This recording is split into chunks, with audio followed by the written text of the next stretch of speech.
না খুব জরুরি, মানে আপনাদের এই যে বিজয়, বিভিন্ন ক্যাম্পাসে আপনাদের বিজয়, এর একটা অ্যানালাইসিস কিন্তু বাসিত করে ফেললেন এবং এক ধরনের যে গুপ্ত শব্দটা আমি বলতে চাই না, কিন্তু গুপ্ত শব্দটা খুব প্রচলিত শব্দ আর কি, সেটি নিয়ে আপত্তিও আছে এবং সেটি নিয়ে সংসদে উত্তপ্ত বাক্য বিনিময় হয়েছে এবং সাধারণ শিক্ষার্থীদের কাছে আসলে ছাত্র দলকে আপনারা পৌঁছতেই দেন নাই, কারণ আপনাদের অবস্থান ছিল আগে মিশ্রিত একটা অবস্থান এবং যে কারণে এখনকার আপনি যে ব্যাখ্যাটা দিলেন যে সাধারণ শিক্ষার্থীরাও এই বিষয়গুলো বিশ্ববিদ্যালয় প্রশাসন যে অসহযোগিতা সেখানে আসলে রেসপন্ড করছে না, এই কারণ মানে এই ব্যাখ্যাটা আসলে কিরকম সামনের দিকে আপনাদের এই যে সাধারণ শিক্ষার্থীদের মাঝে যে জনপ্রিয়তা অটুট থাকবে নাকি ভাঙন ধরে গেছে? আচ্ছা, এই যে সাধারণ শিক্ষার্থী অসাধারণ শিক্ষার্থী বা হচ্ছে শিবির, এটাকে মার্জ করার যে প্রবলেমটা হলো উনি বলছেন যে ইসলাম ব্যাংকের সামনে জামাতের কর্মীরাও ছিল। আমি নিজেও তো ইসলাম ব্যাংকের একজন গ্রাহক। ইসলাম ব্যাংকের ব্যাপারে যদি প্রতিবাদ করা হয় সেখানে যাওয়ার রাইটস তো আমার আছে। এই রাইটস কেড়ে নেওয়ার জন্য আমাকে জামাত কর্মী বা শিবির কর্মী আলাদা ট্যাগ দিয়ে ওই আন্দোলন থেকে দূরে রাখা, এটা তো মানে ভালো কোনো কাজ হইতে পারে না আসলে। ওনারা বারবার একটা কথা বলেন যে ডাকসু ভিপিজিএস তারা জামাতের প্রচারণায় দাঁড়িপাল্লার পক্ষে ভোট চেয়েছেন। আমি নিজে নাহিদ ইসলামের পক্ষে শাপলাগুলোতে ভোট চেয়েছি। আবার হচ্ছে মাহমুদা মিতু, উনি দাঁড়িপাল্লার পক্ষে সারা বাংলাদেশ ঘুরে ঘুরে ভোট চেয়েছেন।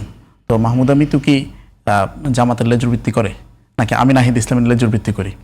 তো নির্বাচনে একজন ইউনিভার্সিটি শিক্ষার্থী হিসাবে, একজন ভোটার হিসাবে আমি আমার যেই পক্ষে আমি ভোট চাই, আমি যে পক্ষে ভোট দিব তার পক্ষে প্রচারণা চালানোটা এটা আমার পলিটিক্যাল এজেন্সি। এইটার সাথে কোনোভাবেই ক্যাম্পাসে লেজুর ভিত্তি করা কিংবা না করার প্রশ্ন আসে না।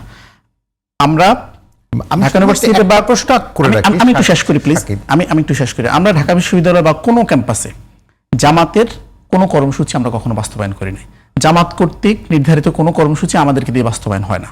আমরা এর বিপরীতটা দেখব, ঢাকা বিশ্ববিদ্যালয় ক্যাম্পাসে জিয়ার নামে স্লোগান হয়, তারপর হচ্ছে খালেদা জিয়ার নামে স্লোগান হয়, একজন বলে তারেক, আরেকজন বলে রহমান, এই টাইপের স্লোগান প্রায়শই আমরা দেখতে পাই। তো লেজুর ভিত্তির প্রশ্নটা খুবই স্পেসিফিক, এটা আমরা বহুবার ব্যাখ্যা দিয়েছি, আর ওনারা প্রশ্নটা করবেন।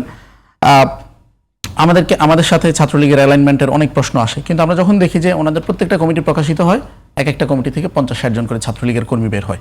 ছাত্রলীগের পোস্টেড ছিল, এখন ছাত্রদলের পোস্টেড, এগুলো প্রচুর ডকুমেন্টস আছে। এই ব্যাপারগুলো নিয়ে আসলে আর বলার মতো কিছু নাই। তারপর বিশ্ববিদ্যালয় প্রশাসন যে বিএনপি প্রশাসন, এটা অস্বীকার করেছেন। বিশ্ববিদ্যালয়ের ভিসি নিজে বিএনপি শিক্ষা সম্পাদক, বিশ্ববিদ্যালয় ভিসি অফিস কার্যত বিএনপি অফিসে পরিণত হয়েছে। তো আপনি যদি সেখানে যান, আপনি দেখবেন সেখানে সবসময় বিএনপির লোকজনে বসে থাকে। ভিসি স্যার ঢাকা বিশ্ববিদ্যালয়ের ভিসি হিসাবে যে মর্যাদা এবং যে ডিগনিটি নিয়ে ওনার থাকার কথা, সে মর্যাদা আদতে আসলে উনি নাই। মানে এটা এই সরকারের আমলে? হ্যাঁ, এই যে এখনকার যিনি ভিসি, এর আগের সরকারের কি অবস্থাটা ছিল তখন?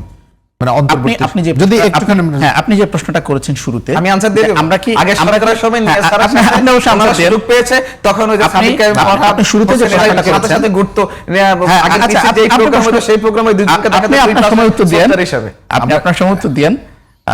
আপনি যে প্রশ্নটা করেছেন আমরা ছাত্রদলকে নাকি ঢাকা শিক্ষার্থীদের কাছাকাছি পৌঁছতে দেই নাই, এটা সত্যি না। উনি বলছিলেন আর কি, ওনার যে অভিযোগ এটা সত্যি না। এই ডাকসু নির্বাচনে সকল দলের প্রার্থী, সকল প্যানেলের প্রার্থী সবাই নির্বিঘ্নে কোনো ধরনের ভয় ভীতি ছাড়া, বোধহয় একমাত্র ডাকসু যেটাতে কোনো মারামারি হয় নাই, যেটাতে কেউ কাউকে ফিজিক্যালি অ্যাসল্ট করে নাই, ফিজিক্যালি হ্যারাসমেন্ট করে নাই, এরকম একটা ডাকসুতেও যদি ওনারাই কথা বলেন, শিক্ষার্থীদের কাছে ওনারা যাইতে পারেন নাই, তাহলে ওনারা আসলে কি করছেন? আমি আপনাকে এক মাস প্রচারণা আমি প্রায়োরিটি দিই না। আমি প্রায়োরিটি দিয়েছি বিগত 17 বছর ওনারা মিলেমিশে ছিল এবং সাধারণ শিক্ষার্থীদের সাথে মিশে ছিল।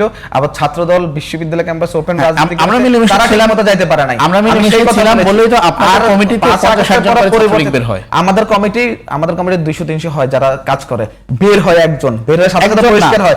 আর আপনাদের কমিটি হয়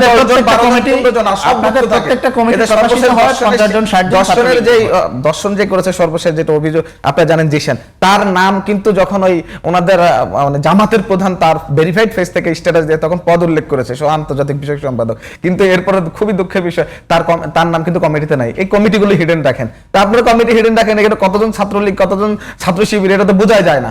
আপনি আমাদের কমিটির কথা, আমাদের কমিটি তো কারো যদি ন্যূনতম একটু ডকুমেন্টস থাকে তাকে সাসপেন্ড করা।